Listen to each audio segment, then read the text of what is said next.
Agora tá ok.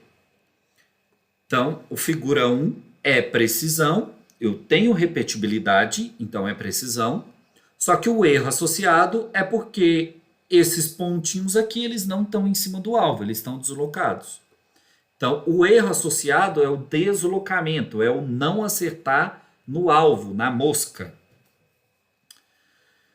A 4 fala que a figura 2 apresenta um exemplo de precisão. A gente já sabe que não. E esse exemplo aqui é de acurácia. Nenhuma das figuras pode ser corretamente avaliada por não haver um número o suficiente de experimentos.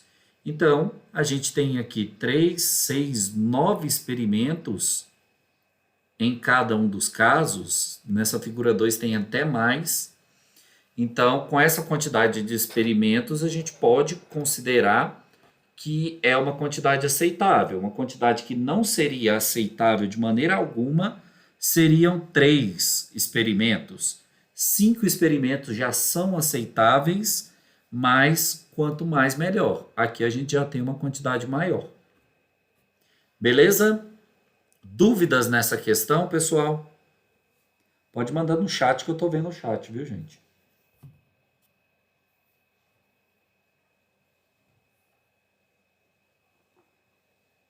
Nesse caso aí também estava pedindo os conceitos e não base de experimentos. Exatamente. Isso aqui eu estou relacionando a conceito. Se eu estivesse fazendo isso com base em algum experimento, eu teria montado uma tabela aqui com vários números de coleta de algum sensor e pediria para você definir se aquilo era acurado, se era preciso, se era o que fosse. Beleza, Caio? Sou Iago, beleza? E aí, mais alguém tem alguma dúvida nessa questão? Tranquila, né? Moleza. Acho que ninguém errou essa questão, nem lembro. Vamos para a próxima. Então, a próxima já é uma de extensômetro ou strain gauge. Ah, não, dona Laura. Diz assim: o sensoriamento permitiu que o mundo sofresse uma grande revolução. Com a chegada de sensores que dispensavam a necessidade de medição por pessoas e possibilitando a máquinas totalmente automatizadas sentirem o mundo. Muitos trabalhos, nossa, eu escrevi tudo errado, olha só, que eram muito perigosos ou até mesmo inviáveis se tornaram possíveis. Alguns sensores extrapolaram as expectativas e conseguiram ser utilizados de forma para as quais não foram projetados inicialmente, como é o caso do termopar, que funciona com base no efeito Seebeck, que pode ser utilizado inclusive para alimentar satélites no espaço. Um outro sensor muito útil é o piezo-resistivo ou extensômetro, representado pela figura a seguir. Vou ter uma figurinha aqui para vocês. Assinale a alternativa que melhor representa qual princípio de funcionamento do extensômetro e como ele pode ser utilizado para medição de pesos ou massas. Então vamos lá. É uma lâmina de cobre com 2 polos que possui uma resistência nominal durante o seu repouso. Até aqui, nenhum problema, frase perfeita. Esse é como realmente é construído um extensômetro. Ao sofrer uma deformação, esta causará uma alteração do posicionamento dos elétrons que provocará uma diferença de potencial em seus terminais.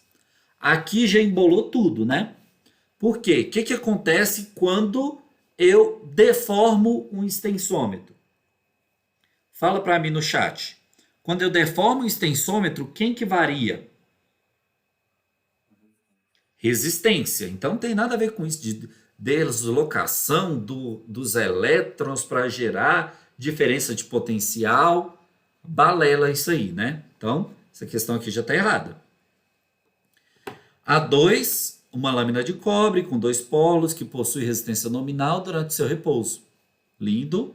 Ao sofrer deformação, causará alteração da resistência segundo a primeira lei de Ohm. Opa! Primeira lei de Ohm, tensão é igual resistência vezes corrente. Tem nada a ver com isso. Nada a ver. Não tem a ver com primeira lei de Ohm. Altera por conta daquela fórmula. R é igual a R0 mais alfa, variação do... Como é que é? Até eu esqueci a fórmula, mas não tem nada a ver com essa primeira lei de Ohm. É a segunda lei de Ohm. Segunda lei de Ohm. Segunda lei de Ohm, R é igual a ρ vezes L sobre A. Isso aí, Matheus Batista. Então, segunda lei de Ohm, R é igual a ρ L sobre A. Primeira lei de Ohm, está errado. No primeiro aqui de baixo, primeira fase, tranquila, só que eu já vejo aqui, ó, ao sofrer uma deformação, essa causará uma alteração de resistência, segundo a primeira lei de Ohm. Está errado, já era. Preciso nem pensar duas vezes, preciso nem continuar lendo. Isso aqui já está errado. Rita já falou que a fórmula é da rola. É, Rita, não vou nem brincar. Deixar quieto. A quarta fala, é uma lâmina de cobre com dois polos que possui a resistência nominal durante o seu repouso. Ao sofrer uma deformação, essa causará uma alteração do posicionamento dos elétrons. Já vimos que isso é tudo balela. Isso aí está errado já. Tem a ver com a segunda lei de Ohm. Vamos para a última então, que só sobrou a última para estar certa. É uma lâmina de cobre com dois polos que possui uma resistência nominal durante o seu repouso. Beleza? Ao sofrer uma deformação, essa causará uma alteração de resistência segundo a segunda lei de Ohm. Perfeito? Aproveitando-se dessa variação, é possível posicionar 4 desses sensores em uma configuração de ponte de Winston, em um material mais resistente, como o alumínio. Estamos chegando aí como é que funciona uma célula de carga. Calma, Gaspar, é aquele passarinho. E utilizá-lo como suporte para medição, construindo assim uma curva de deslocamento por tensão.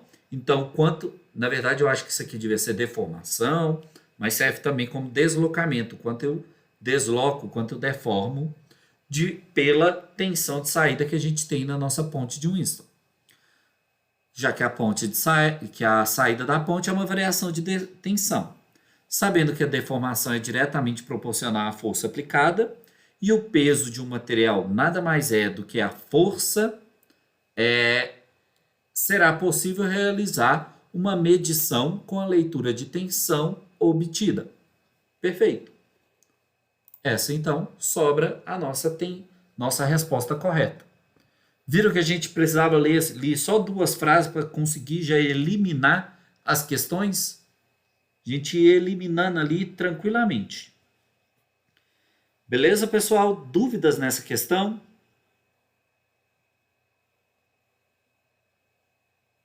Tranquilo? Podemos prosseguir? Beleza. Vou dar continuidade então. Qualquer coisa, vocês dão um grito aí.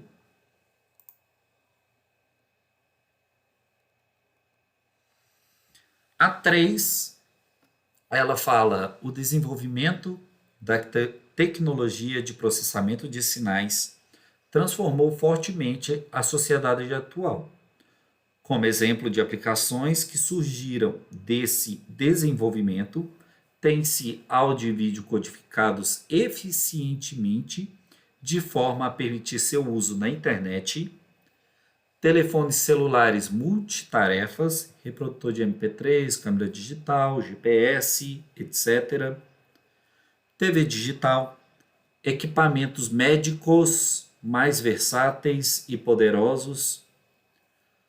E a figura abaixo ilustra um conceito possível de aplicação desse processamento de sinais, no qual um sinal analógico é convertido para sua representação digital e posteriormente retorna à forma analógica após o processamento digital.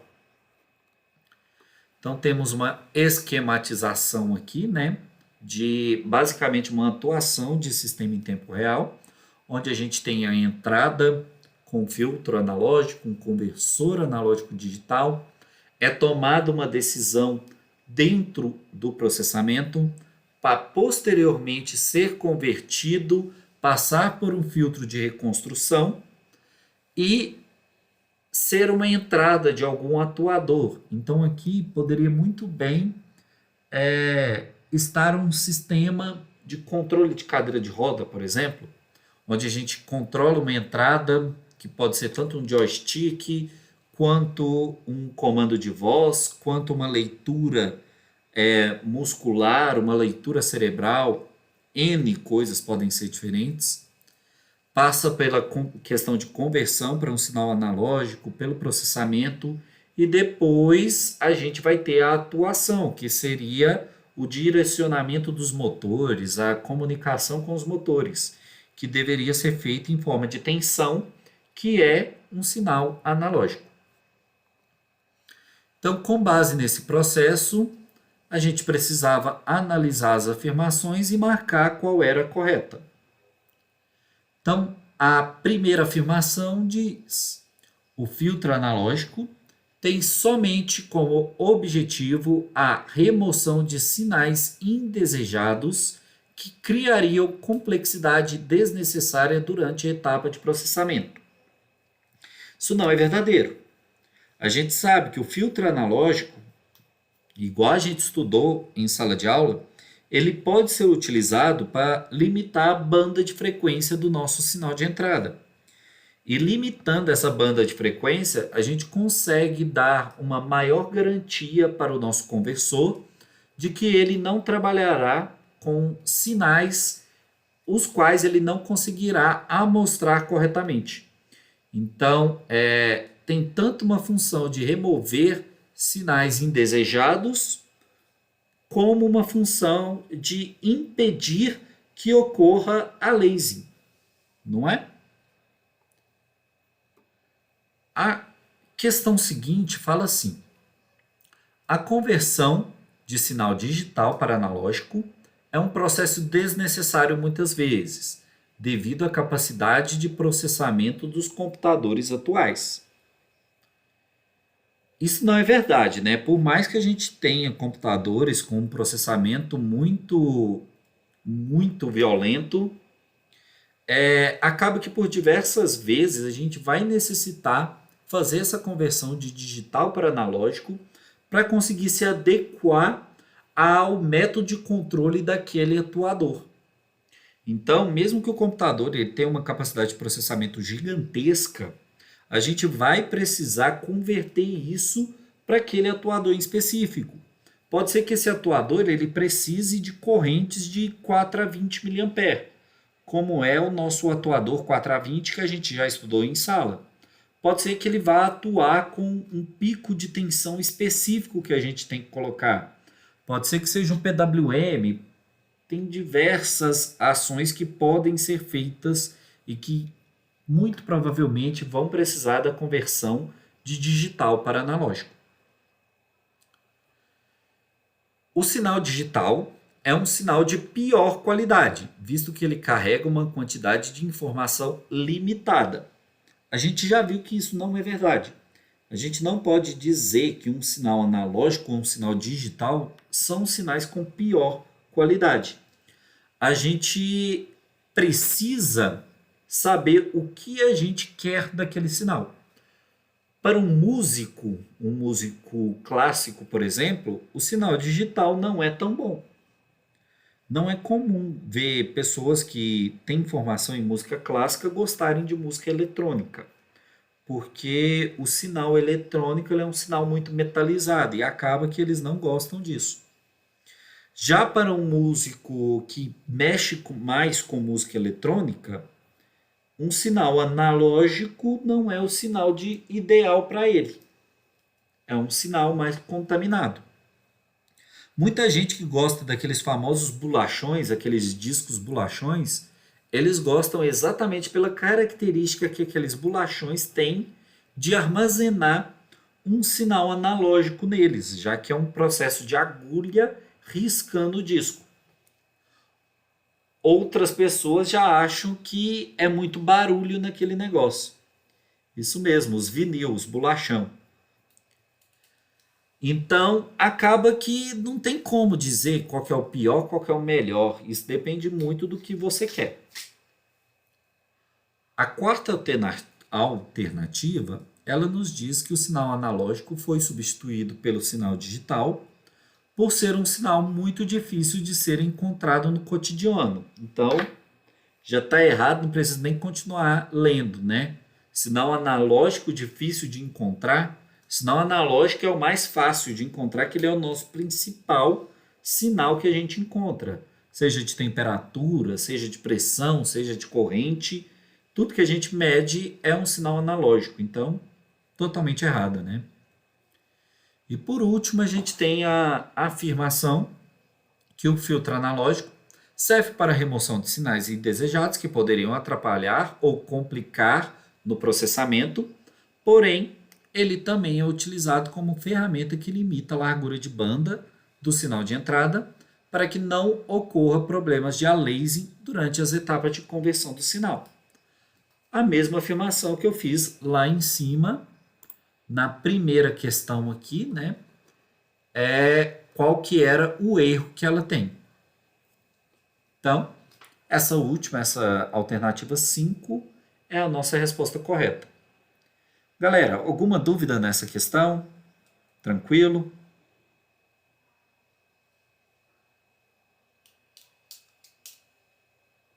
Beleza, então. Vou ir dando continuidade, galera. Qualquer coisa, vocês me falam. Questão 4, ela fala que um grande responsável pelo consumo de energias em indústrias é o motor. A gente viu isso lá em máquinas elétricas, né? Esse aparelho está conectado a diversas máquinas de pequeno, médio e grande porte. Uma determinada empresa deseja construir um sistema para monitorar a corrente em um motor de indução. Sabe-se que a corrente pode atingir valores de até 100 amperes. Para determinar qual a melhor forma de mensurar essa corrente, a empresa te contratou para selecionar o melhor tipo de sensor. Contudo, existe um problema.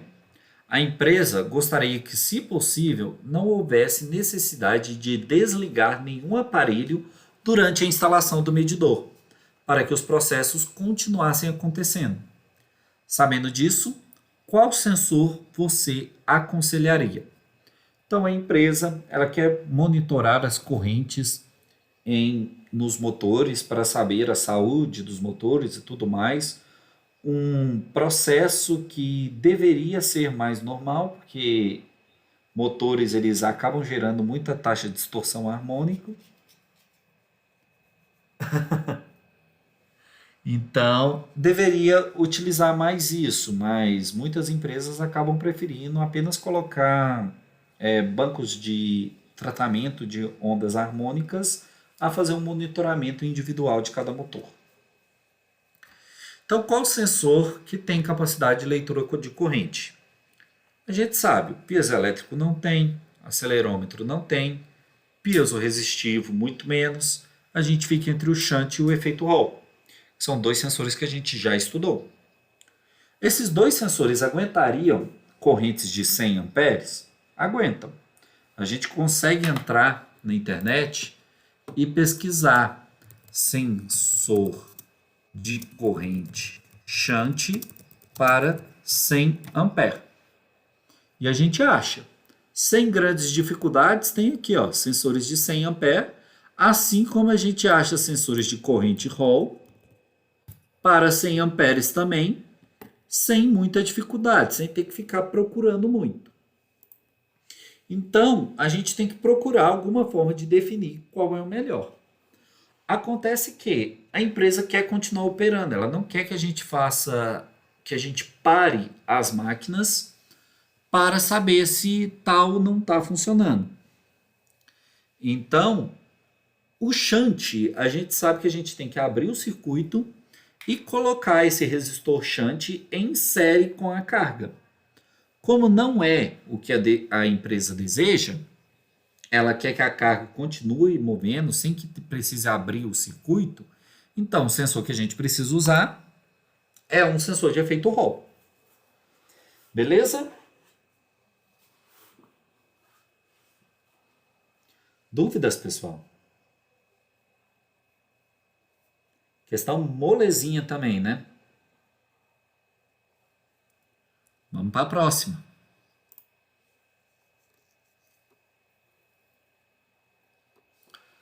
Questão 5 nos diz: com o advindo da robótica, veio também uma grande vantagem ao desenvolver próteses cada vez mais precisas, as quais podem apresentar diferentes movimentos e angulações de posição.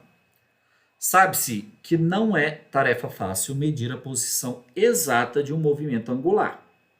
Pensando nisso, um grupo de pesquisadores que deseja construir uma prótese robótica para uma criança te pediram uma opinião de como fazer isso.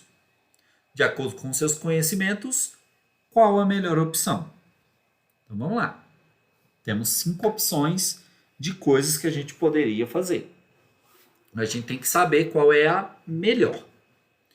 Então a primeira, com a utilização do piezoelétrico, seria possível medir a diferença de potencial gerada pela dobra da célula piezoelétrica, visto que, pela elasticidade da mesma, garantirá uma alta durabilidade à torção.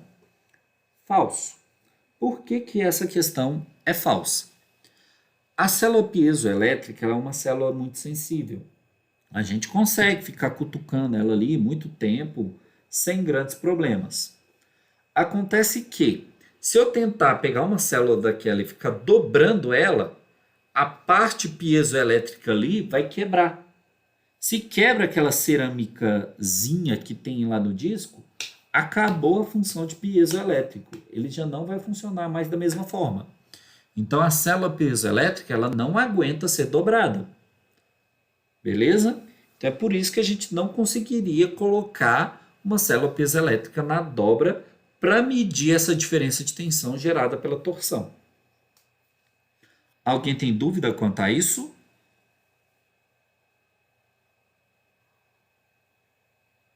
Não. Não, beleza. Então, a segunda alternativa nos diz que, com a utilização da teoria de óptica geométrica, é possível lançar um feixe luminoso que reflita em sensores diferentes que servirão para determinar a localização, sendo que a luz não seria atrapalhada por nada durante a dobra. Então vamos pensar o seguinte: imagina que eu coloco um sensor de luz no pulso, por exemplo. E quando esse braço está reto, esse sensor de luz não vai acertar nenhum sensor que vai estar no antebraço. De acordo com o que vai dobrando, essa luz ia acertando em um barramento de sensor, imagina de fotodiodos ou de fototransistores, e de acordo com o que fosse diminuindo, essa luz ia acertando cada vez um sensor diferente, dando noção da posição onde esse braço está. Acontece que é muito fácil burlar isso. Depende da posição em que o pulso estaria. Então, dependendo da posição em que fosse posicionada o pulso, o sensor não atingiria esse barramento a luz, né, não atingiria esse barramento de sensores. Se colocasse uma camisa, esses sensores iam ser cobertos, dentre vários outros motivos que levam a crer que um sistema com feixe de luz não funcionaria da forma mais adequada possível. Beleza? Qualquer dúvida, vocês mandam aí no grupo. 3. A utilização de um encoder incremental seria possível saber a posição angular exata apenas utilizando a contagem de pulsos. Então, olha só, gente. Deixa eu pegar minha caneta aqui. Imaginemos que a gente tem aqui, né, aquele nosso sensor, e cada risco desse aqui é um furo para determinar uma das nossas posições. Mesmo que eu encha esse disco de furo, eu não vou saber a posição angular exata, eu vou ter uma estimação. Isso já é um motivo para ser falso. Uma outra coisa, um encoder incremental, ele simplesmente conta os pulsos. Como é que eu vou saber se o braço está subindo ou se o braço está descendo, se ele simplesmente está contando os pulsos? Não dá. Se já fosse um encoder absoluto, no lugar de um incremental, eu já saberia a posição, se estaria subindo ou se estaria descendo. Para utilizar um encoder incremental, a gente teria que utilizar outras estratégias que dificultariam muito o nosso processo e não valeria a pena colocar aqui. Tá bom? A 4 diz que a utilização de um potenciômetro seria possível obter uma relação linear entre resistência e posição angular. Simples e claro. A gente não viu que a gente podia utilizar esse potenciômetro em conjunto a bombas para medir quantidade de líquido? Mas esse sensor potenciômetro, ele é um sensor angular. Então, se eu coloco ele em alguma junta, de acordo com que está tendo a variação ali do potenciômetro, a gente consegue ter uma variação de resistência. Com essa variação de resistência, utilizando um simples divisor resistivo, eu consigo fazer essa medição de angulação, inclusive com precisões muito boas, a depender do potenciômetro que eu estou utilizando. Então, essa me parece a questão mais correta até agora. Mas vamos conferir a próxima. Na próxima diz que a gente poderia utilizar um sensor shunt para medir a diferença da corrente a cada instante do movimento. Imagina eu ter que medir, montar uma tabelação de qual corrente está sendo pelo torque que está sendo exigido. Já é uma dificuldade gigantesca. Além disso, quando eu coloco uma carga nesse braço, imagina que vai levantar um corpo, essa corrente ela vai alterar. Só que o meu processador não sabe que foi adicionada uma carga ali, muito menos qual que é essa carga. Então, ele daria alguns resultados de falso positivo. Então, mesmo que a gente conseguisse montar essa tabela de corrente por posição, que é possível, essa corrente ia variar de acordo com a carga que a pessoa estivesse segurando, o que torna inviável a utilização de um sensor shunt, um sensor de corrente, né? Então, a gente fica com a nossa quarta alternativa aqui sendo a correta. Tudo bem, pessoal? Dúvidas quanto a essa questão? Não? Tranquilo, né? Vamos passar para a próxima. Opa!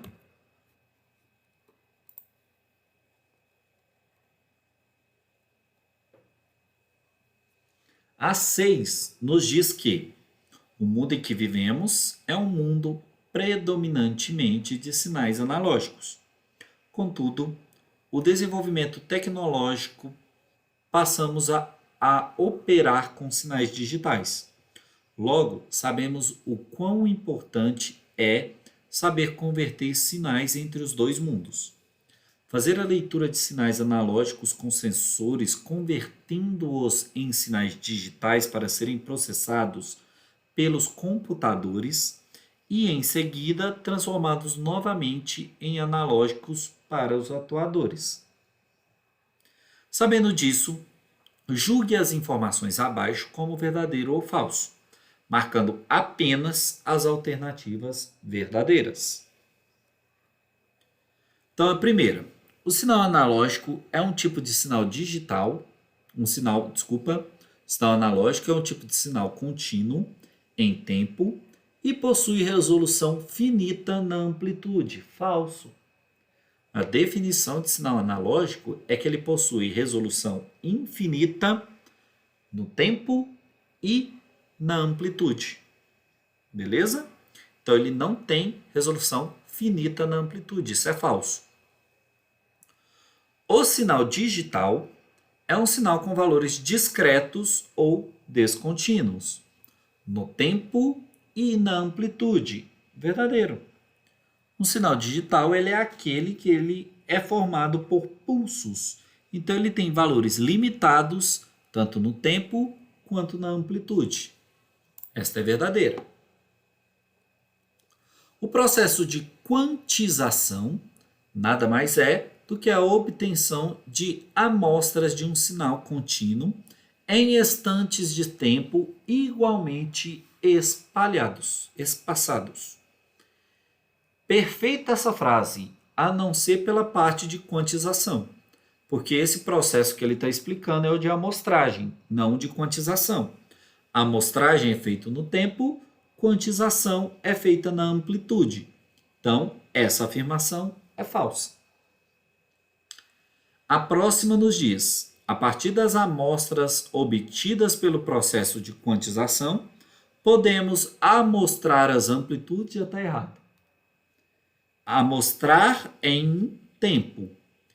Se é amostrar em amplitude, isso se chama quantização. Então aí já está errado. Novamente, isso está invertido. Próximo nos diz: o teorema da amostragem, também conhecido simplesmente por teorema de Naixt, diz que a amostragem de um sinal deve ocorrer com, no mínimo, 2 vezes a frequência do sinal de interesse. Verdadeiro. O teorema de Naixt diz que a nossa frequência de amostragem tem que ser maior ou igual a 2 vezes f0, que é a frequência do sinal de origem. Então, verdadeiro. Aliasing é nome dado ao efeito que ocorre quando o sistema amostrador satisfaz as condições do teorema de Naixt. Ao contrário, né?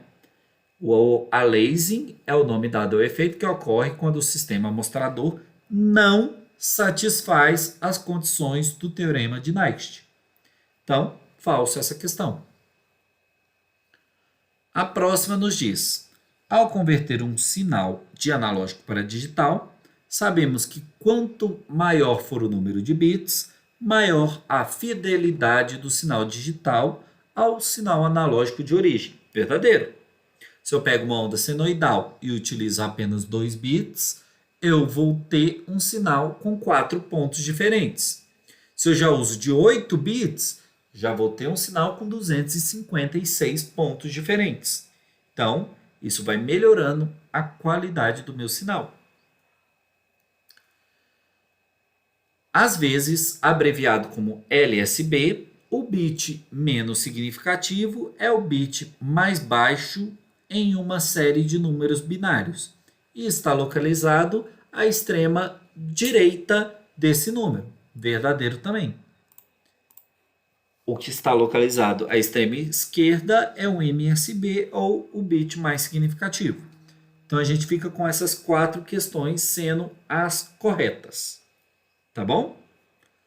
Dúvida quanto a essas questões aqui?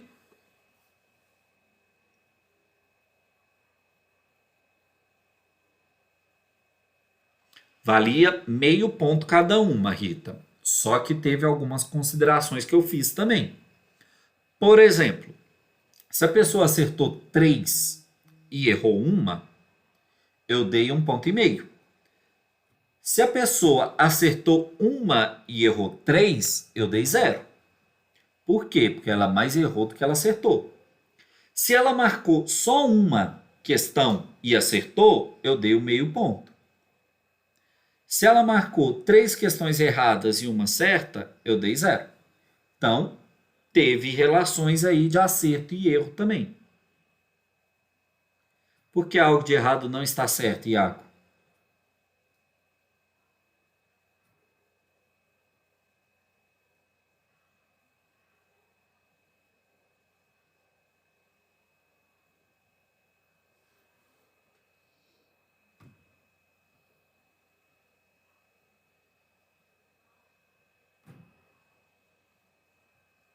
Você marcou as falsas verdadeiras, ué. Democracia não tem nada a ver com isso, Iago.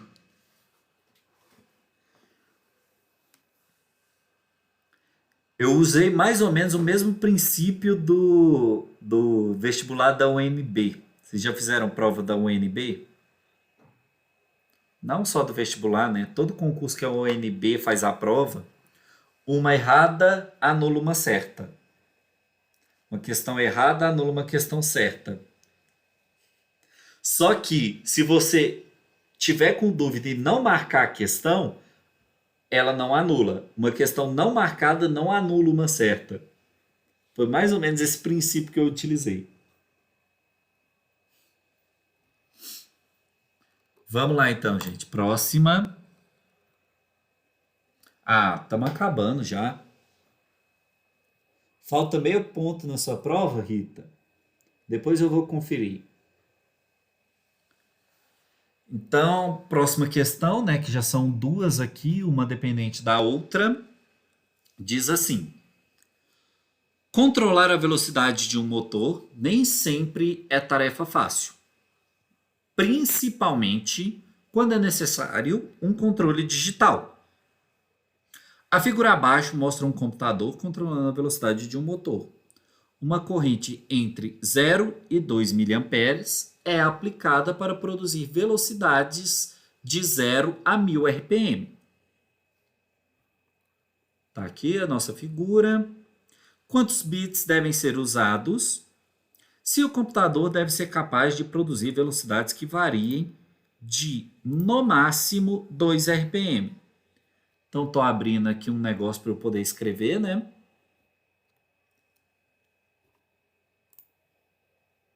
Eita, tem alguma coisa aqui? Acho que tem, mas não sei o que é, deixa eu ler. Então é o seguinte, eu sei que ele pode atingir velocidades entre 0 e 1000 RPM, certo?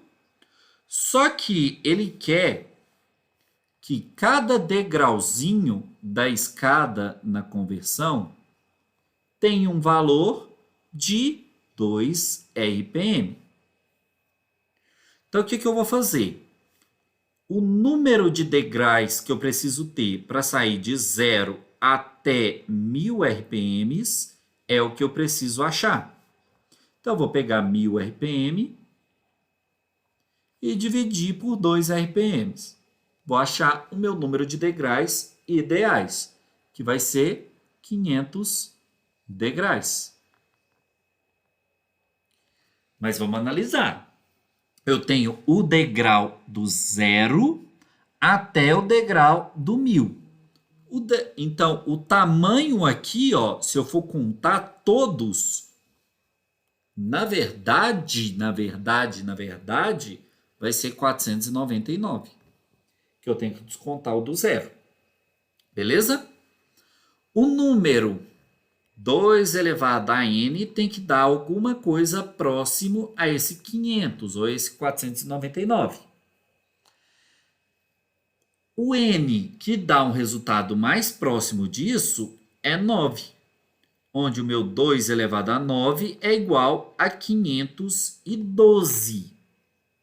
2 elevado a 9 daria 512 degraus. Acontece que eu tenho que lembrar, muito importante eu lembrar aqui, que esse primeiro degrau aqui que está em 0, eu não conto. Então, isso aqui, na verdade, tirando 0, me daria 511 degraus. E essa vai ser uma informação importante para a gente. Beleza? Então, o meu n tem que ser igual a 9. Vamos voltar lá. E vamos marcar n igual a 9.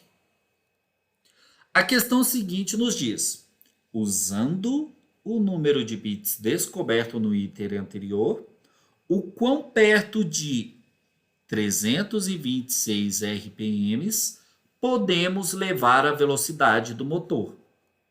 Então vamos pensar da seguinte forma: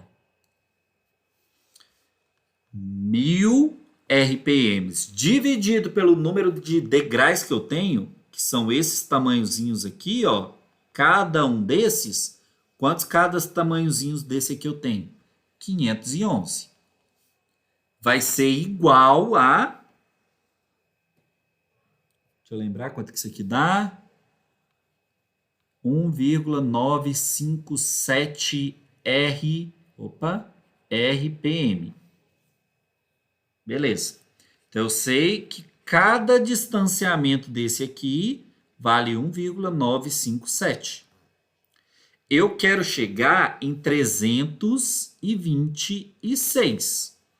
326 equivale ao degrau X. Só que o primeiro degrau, ele equivale a 1,957. Regra de 3, X. Opa, fiz errado isso aqui. Fiz ao contrário, né? Isso aqui está ao contrário, calma aí.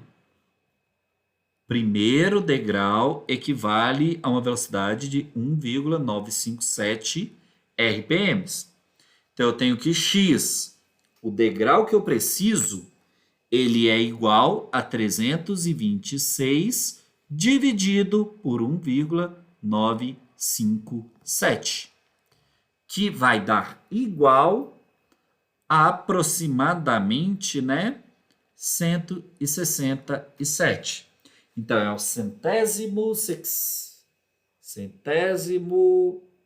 não sei. É o de posição 167. Não sei falar esse número, gente. Se alguém souber, me conta. É o 167º? Como é que é? Alguém sabe? Eu não sei. Só que esse degrau aqui, ele equivale a quanto de velocidade?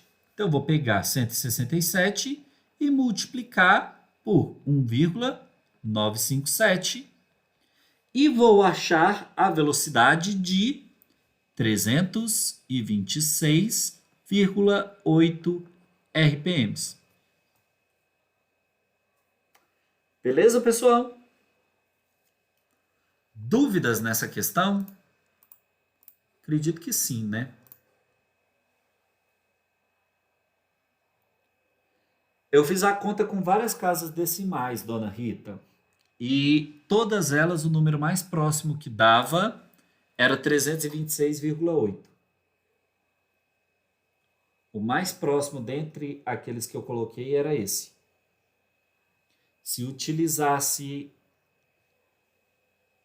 de vários valores, o mais próximo que ia dar é isso. Você considerou o zero. Quanto considera o zero, dá errado. Mas a gente olhou uma aula. Eu lembro da aula lá, cara. Você Uhum. tinha falado. Não tinha esse degrau. Eu tenho até pra vídeo dele. Eu lembro de peixe. Eu nunca. A aula tanto de matemática que eu vi. Uai, então eu devo ter esquecido de falar dessa questão do degrau, mas é por causa que a gente tem que prestar atenção que o que, que acontece aqui com esse zero? Você tem que pensar que na hora que na hora que eu parto do zero, eu posso até considerar ele aqui como parte desses meus degraus, começando pelo zero. Só que eu tenho que lembrar que o número de variações que eu vou ter, mesmo com o zero sendo um degrau, é menos 1.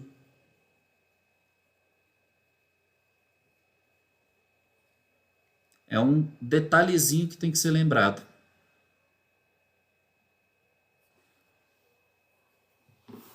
Galera, geral considerou o zero. Cara, essa é uma pegadinha que cai muito nessas questões de conversão mesmo.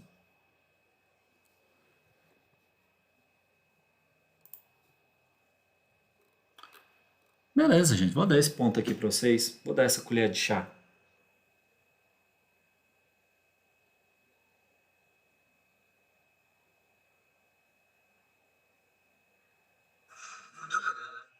Vou dar essa colher de chá para vocês porque eu não falei dessa questão do zero antes.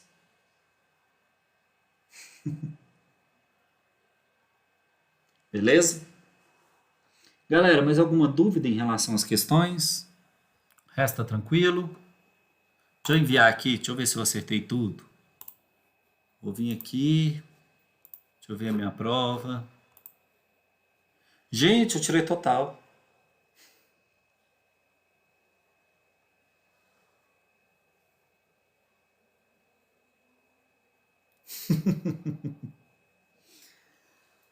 Galera, quem não tiver dúvida em relação aos pontos